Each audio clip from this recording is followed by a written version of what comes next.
وہ جگہ مجھے یاد ہے، بلکہ جب بھی میں وہاں سے گزرتا ہوں میں نے کہا یہ ہے وہ منحوس جگہ۔ مجھے یاد ہے مرتبہ رمضان میں یہاں سے جمعہ پڑھ کر ہم نکلے اور ہم جا رہے تھے، اور راستے میں ایک جگہ سے جب گزرے تو شادی کی دعوت سے لوگ نکل رہے تھے۔ جمعے کا دن پہلا جمعہ تھا اور پہلا رمضان تھا، جمعہ تھا اور پہلا رمضان تھا، اور سب کے ہاتھوں میں تھیلے تھے، ایک ہاتھ میں تھیلے ہیں اور ایک ہاتھ میں وہ کھلال ہے، کھلال کرتے ہوئے نکل رہے، پرواہ نہیں ہے کہ رمضان ہے جمعہ ہے اور وہ نکل رہے ہیں۔ وہ جگہ مجھے یاد ہے، بلکہ جب بھی میں وہاں سے گزرتا ہوں میں نے کہا یہ ہے وہ منحوس جگہ، جس جگہ لوگوں نے کھلایا، بازوان کھلایا لوگوں کو، اور لوگ کھا کھا کر کے نکل رہے تھے، احساس ہی نہیں تھا۔ اسی میں غلط فہمی یہ بھی ہے کہ صاحب جن کے گھر میں خدا نخواستہ وفات ہو گئے کہنے لگے ایسے ایسے چلو،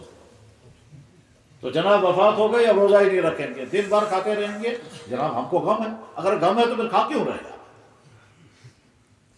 تو یہ سمجھے نفسانی دھوکہ ہے کہ چونکہ ہمارے گھر میں کسی کو وفات ہو گئی لہذا اب ہمیں روزہ ہی نہیں رکھنا ہے۔ اور بعض علاقوں میں یہ بھی دیکھا گیا یا سنا گیا کہ وہاں 3 دن تک لوگ کھاتے ہی رہیں گے، کیونکہ ایسے کیا فلاں میں گزرو اس کا ایک روزہ۔ جی ہاں، اللہ تعالیٰ سامنے کے سامنے یہی ادھر پیش کر دیجیے گا، پھر دیکھتے ہیں چلے گا یا نہیں۔ انسانوں کو تو انسان مطمئن کر دے گا یا خاموش کر دے گا، مطمئن تو نہیں، خاموش کرا سکتا ہے، لیکن یہ عذر اللہ کے سامنے جب پیش کریں گے تو چلے گا وہاں یہ عذر۔ کیا اللہ کے نبی علیہ السلام کے مبارک زمانے میں لوگوں کے حادثات نہیں ہوئے؟ صحابہ شہید ہوئے، طبعی موت بھی وفات ہوتی رہی، خود اللہ کے نبی علیہ السلام کے گھر میں حادثات ہوئے ہیں، ابھی کون سے روزے چھوڑ دیتے کیونکہ میرے گھر میں حادثہ ہوگا لہذا روزہ معاف۔ غم میں تو انسان کھا بھی نہیں سکتا،